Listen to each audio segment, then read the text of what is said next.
Greetings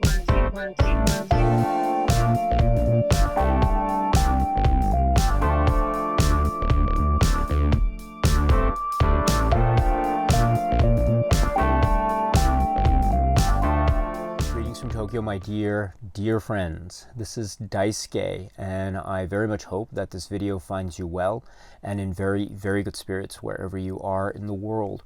And today, if you don't mind, I would like to continue on with answering or talking about the viewer questions that you so very kindly submitted a few months back. So thank you so much.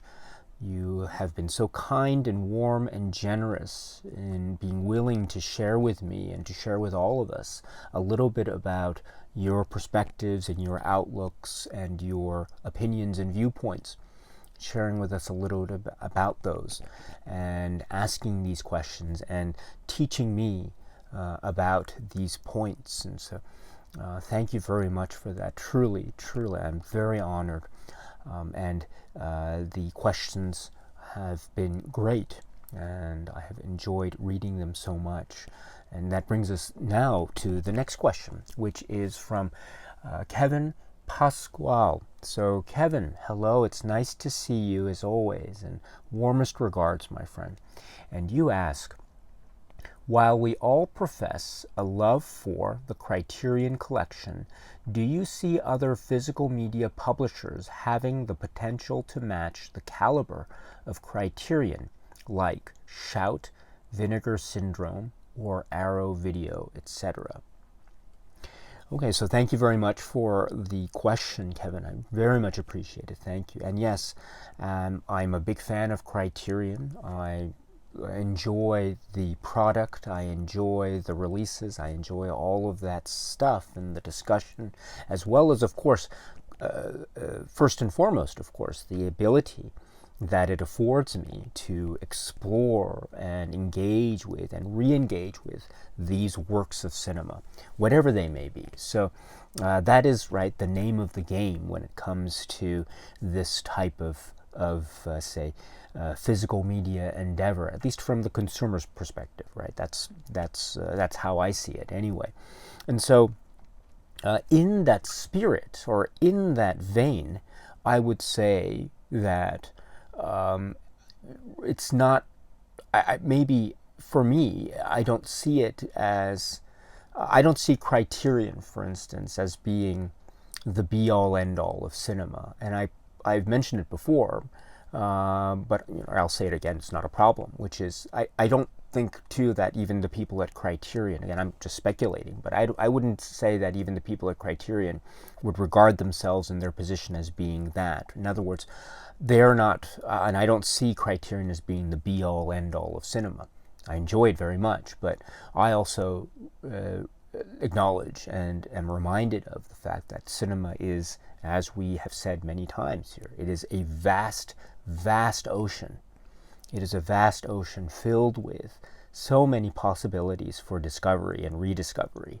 And when I speak about the phrase discovery or rediscovery, what I'm talking about too is the idea of discovering a work of art or a work of cinema, but also through that discovery, discovering a little bit about the world or society, or discovering a little bit about oneself. And so this is the key. This is the key to it, what one might call the cinema journey. And in that spirit, my friends, I think the cinema journey, the broader the possibilities and the ways in which it goes, I think for me, if there are more places for potential discovery, the better. And so in that vein, or in that spirit, I see other labels, as you mentioned. I see them not necessarily as competitors in this field or in this market or in this sub-market. I don't see that kind of, I understand in terms of the marketplace forces. I know how that works, but right, one's earnings or one's consumable spending cash can only go to certain places. It goes one place, but as a result, it doesn't go to another place. That's one of the fundamental principles of economics, right? But it's still in terms of a type of cinematic journey context, shall we say, I don't see it as I don't see it as a type of competition among the labels. On the contrary, I think that each label, in a way, has a certain focus or a certain specialty of area or areas, and I think in that way there are many strengths to a label, especially in those specialty fields that might say be the place to go in one area versus, say, another area or another field or another subgenre that might be the place to go for,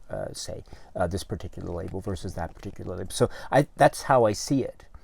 And in that vein, in that spirit, the other labels that you mentioned, plus countless others, of course, they are doing such stellar work. And also, I should say, too, here, that even between the labels, whenever there is a release of the same film, that, I think, encourages really healthy discussion and debate. Of course, the debate comes in, say, which is better, the Arrow release or the Criterion release or something like that. And sometimes for some people say the Arrow release is superior, for others maybe the Criterion release is superior, or that sort of thing. And I think that kind of discussion also is very healthy. Is very healthy indeed, and no matter what the outcome is, as far as how one might feel, which is superior, which is better, this one or that one, and those opinions too are very valid and very important. But what that reveals, of course, too, is the idea that there are different takes on cinema, and even one film you can have a myriad of viewpoints, and those viewpoints are expressed, say, in different supplements. They're also expressed, as we know, in the presentation itself. And so even the filmmakers or even the participants in the film, who are, say, the people who are involved in supervising a presentation restoration or, say, approving it, as the case may be, even those people might have different viewpoints on the same or similar work. And that, too, leads to some very interesting, almost philosophical takes on perception and the idea of what it is we are really perceiving to be experiencing, or what is this that we are actually watching? Is it really something there, or is it something part of the mind, or part of something that is almost illusory? And so that type of discussion, for instance, that this happens a lot with I've had the David Cronenberg films on my mind recently, and so that reminds me about how there have been releases of David Cronenberg films on different labels, Criterion, Arrow, etc. And so there have been a lot of great, fantastic, and healthy debates about which versions are superior. And so in that context, I think what emerges is a sense of really how dense and rich and complex all these works are. I mean, I mentioned Cronenberg as an example, but there are, of course, many others. And so that is wonderful. And so that kind of maybe healthy competition, but it's also a sense of an acknowledgement, almost tacit acknowledgement, about just how deep and rich and multidimensional these works are, or have the potential of being. So in that way, I don't see it necessarily as maybe in terms of a hierarchy per se, but it's more like maybe a network or a group or a type of community or a sense of the overall big picture. And in that overall big picture, there are various components, and there are various players, and there are various labels that are doing what it is they're doing because of their, or the various people involved, their love for cinema. in whatever form. And indeed, too, cinema is vast, and so one might like this type of film and not like that type of film, and that's fine as well, right? And so that means that we can go as consumers, we can choose which labels in particular might suit our fancy.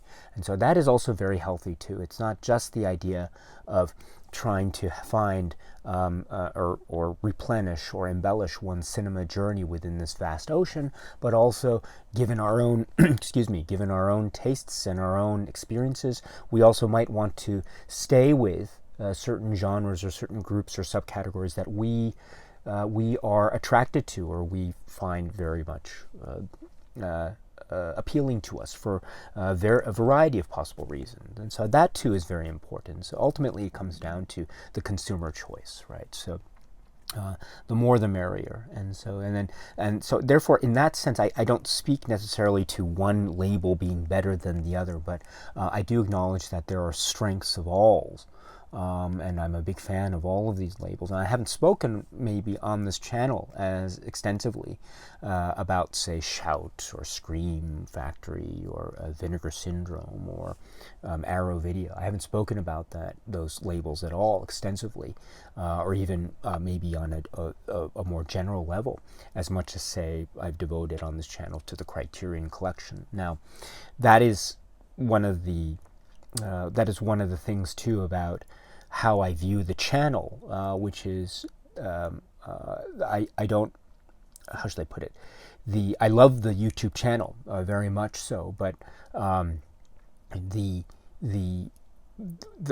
I put it? What I talk about here on the channel isn't necessarily reflective of every single facet of my own cinema journey, and so. I might be talking about a Criterion title here, but that doesn't mean that I don't follow or I don't have or I don't admire any of the other labels that are pretty much also on the forefront of this particular market. I mean, on the contrary, I'm a big fan. I wouldn't call myself any type of expert in some of the others. I wouldn't call myself an expert in Criterion, but what I want to say is I do like to focus, or I tend to focus here on the channel on Criterion, but that doesn't mean that I have any dislike for any of the other labels. On the contrary, I love them. I think they are fantastic. They are fantastic, fantastic, fantastic. A lot of people have been asking me about, are you going to get this title from Arrow? Are you going to get this set? And so I really would like to try to maybe talk more about those, but again, it's just a matter of